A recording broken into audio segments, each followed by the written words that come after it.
देशातील लाखो विद्यार्थ्यांच्या भविष्याशी जोडलेल्या नीट परीक्षेचा घोळ संपण्याचं नाव घेत नाहीये. एकीकडे पेपर फुटीच्या प्रकरणावरून देशभरात संतापाची लाट आहे. संसदेपासून रस्त्यापर्यंत केंद्रीय शिक्षण मंत्र्याच्या राजीनाम्याची मागणी होतीये. उपोषण सुरू आहेत. सीबीआय या प्रकरणाचा तपास करत आहे आणि याच गदारोळात नॅशनल टेस्टिंग एजन्सी म्हणजे एनटीएनं नीट परीक्षेचा निकाल जाहीर केलाय. 16 जुलैला रात्री उशिरा एनटीएनं हा निकाल अचानक वेबसाईटवर लाईव्ह केला. पण निकाल लागल्यानंतर विद्यार्थ्यांचा संताप आणखीनच वाढलाय. घाई गडबडीत निकाल लावला, माझं गुणपत्रकच बदललं, गुणांमध्ये प्रचंड तफावत आहे, असे एक ना अनेक गंभीर आरोप विद्यार्थी आणि पालकांकडून केले जातात. हा नवीन घोळ काय आहे? नीटच्या निकालानंतर विद्यार्थ्यांनी कोणते धक्कादायक आरोप केलेत आणि एनटीए पुन्हा एकदा संशयाच्या भोवऱ्यात का अडकलीये, हे सविस्तर या व्हिडिओच्या माध्यमातून जाणून घेऊयात. नमस्कार, मी रुपल आणि तुम्ही पाहत आहात विशेष भारी. मंडळी, 13 जुलैला एनटीएनं OMR उत्तरपत्रिका आणि विद्यार्थ्यांचे रेकॉर्डेड रिस्पॉन्स जाहीर केले. यावर आक्षेप नोंदवण्यासाठी 15 जुलैपर्यंत म्हणजे केवळ 2 दिवसांची मुदत देण्यात आली. या आक्षेपांचा आढावा घेऊन 16 जुलैला आन्सर की जाहीर करण्यात आली आणि त्याच रात्री काही तासातच थेट निकालही जाहीर करण्यात आला. नेमकी हीच बाब आता वादाचं मुख्य कारण बनली आहे. OMR पडताळणी, आक्षेप नोंदवणं, त्यावर निर्णय घेणं, आन्सर की तयार करणं आणि निकाल जाहीर करणं, ही सर्व प्रक्रिया अवघ्या 3-4 दिवसात पूर्ण करण्यात आल्यानं अनेक विद्यार्थी, पालक आणि तज्ज्ञांनी यावर आक्षेप घेतलाय. लाखो विद्यार्थ्यांच्या उत्तरपत्रिकांची इतक्या कमी वेळात अचूक पडताळणी होणं शक्य आहे का, असा प्रश्न उपस्थित केला जातोय. निकाल जाहीर झाल्यानंतर सोशल मीडियावर अनेक विद्यार्थ्यांनी आपल्या तक्रारी मांडल्यात. अनेक विद्यार्थ्यांचं म्हणणं आहे की त्यांनी स्वतःच्या उत्तरपत्रिकेनुसार काढलेले अपेक्षित गुण आणि प्रत्यक्ष स्कोअर कार्डवर दाखवलेले गुण यात मोठी तफावत आहे. काही विद्यार्थ्यांचे गुण खूपच कमी दाखवले गेल्याच्या तक्रारी आहेत.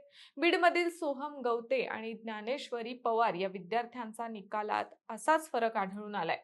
त्यामुळे विद्यार्थी आणि पालकांमध्ये तीव्र संताप आहे. ज्ञानेश्वरीला तिच्या उत्तरपत्रिकेनुसार 720 पैकी 702 गुण मिळणं अपेक्षित होतं, पण स्कोअर कार्डवर तिला फक्त 87 गुण मिळाले. सोहमलाही 522 गुण मिळणं अपेक्षित होतं, पण स्कोअर कार्डवर त्याला फक्त 95 गुण मिळाले आहेत. कानपूरच्या एका विद्यार्थिनीचा व्हिडिओही समोर आलाय. आर्या सिंगला OMR शीट आणि फायनल आन्सर की नुसार 609 गुण होते, पण निकाल जाहीर झाल्यानंतर तिचे गुण 540 वर आले आणि काही तासांनी पुन्हा निकाल पाहिला तेव्हा गुण 167 इतकेच होते. महाराष्ट्रातील आर्यन चव्हाण बरोबरही असंच काहीसं घडलं.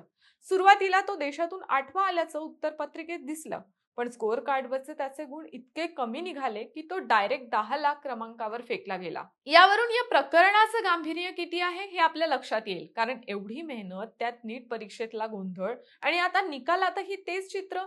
यामुळे विद्यार्थी आणि त्यांच्या पालकांना अश्रू अनावर झाले आणि आता ते न्यायालयाची पायरी चढणार आहेत. आता या विद्यार्थ्यांचं म्हणणं काय आहे, तर निकाल जाहीर करण्याची घाई ही जाणीवपूर्वक केली गेली का, असा प्रश्न ते विचारत आहे. एनटीएनं नेहमीप्रमाणे हा निकालही 16 जुलैच्या मध्यरात्री जाहीर केला. विद्यार्थ्यांचा असा आरोप आहे की शिक्षण मंत्रालयावरील दबाव कमी करण्यासाठी आणि सर्वोच्च न्यायालयात सुरू असलेल्या सुनावणीत आम्ही प्रक्रिया पूर्ण केली आहे, हे दाखवण्यासाठी एनटीएनं कोणतीही पडताळणी न करता घाईघाईनं निकाल जाहीर केला. निकाल जाहीर झाल्यानंतर एनटीएची वेबसाईटही कित्येक तास क्रॅश होती. जेव्हा काही विद्यार्थ्यांनी त्यांचे रिझल्ट लॉग इन करून पाहिले, तेव्हा त्यांना नो डेटा फाउंड किंवा दुसऱ्याच विद्यार्थ्याचे प्रोफाईल दिसत असल्याच्या तक्रारी समोर आल्या. यामुळे विद्यार्थ्यांमध्ये भीतीचं वातावरण पसरलं की त्यांचा डेटा सुरक्षित आहे की नाही. यापूर्वीच्या वर्षातही OMR पडताळणीतील चुकांमुळे विद्यार्थ्यांना उच्च न्यायालयात दाद मागावी लागल्याची उदाहरणं आहेत, जिथे प्रश्नपत्रिका क्रमांक चुकीचा भरल्यानं एका विद्यार्थिनीचे गुण 589 ऐवजी थेट 41 इतके आले होते. अशा प्रकारच्या तांत्रिक चुका यंदाही होण्याची भीती विद्यार्थ्यांना वाटतेय. एनटीए मात्र हे मानायला तयार नाही. कोणतीही त्रुटी आढळल्यास ती तात्काळ एनटीएच्या निदर्शनास आणून द्यावी, असं आव्हान त्यांनी केलंय. थोडक्यात सांगायचं झालं तर नीट परीक्षेचा हा वाद केवळ एका पेपर फुटीपुरता मर्यादित राहिलेला नाही. पेपर फुटी, त्यानंतरची पुनर्परीक्षा, त्यातही झालेले गैरप्रकार आणि आता निकालातील गडबड, या सगळ्यांमुळे विद्यार्थी आणि त्यांचे पालक प्रचंड तणावाखाली आहे. एनटीए सारख्या महत्त्वाच्या संस्थेच्या कार्यपद्धतीवर वारंवार प्रश्न उपस्थित होत असल्यानं आगामी काळात यावर केंद्र सरकार आणि एनटीए काय ठोस पावलं उचलतात हे पाहणं आता महत्त्वाचं ठरेल. एनटीएनं घाईघाईत निकाल लावून विद्यार्थ्यांचा संभ्रम वाढवलाय. आधीच मानसिक तणावाखाली असलेल्या विद्यार्थ्यांना आता निकालातील त्रुटींसाठी कोर्टाचे किंवा एनटीएच्या कार्यालयाचे उंबरठे झिजवावे लागत आहेत. हे दुर्दैवी आहे. पालकांचा असा आरोप आहे की ज्या प्रकारे गुणांमध्ये फेरफार झाला आहे त्यावरून एनटीएच्या सॉफ्टवेअरमध्ये किंवा डेटाबेसमध्ये कोणीतरी छेडछाड केली असण्याची शक्यता नाकारता येत नाही. या सर्वात विद्यार्थ्यांच्या भविष्याचं काय?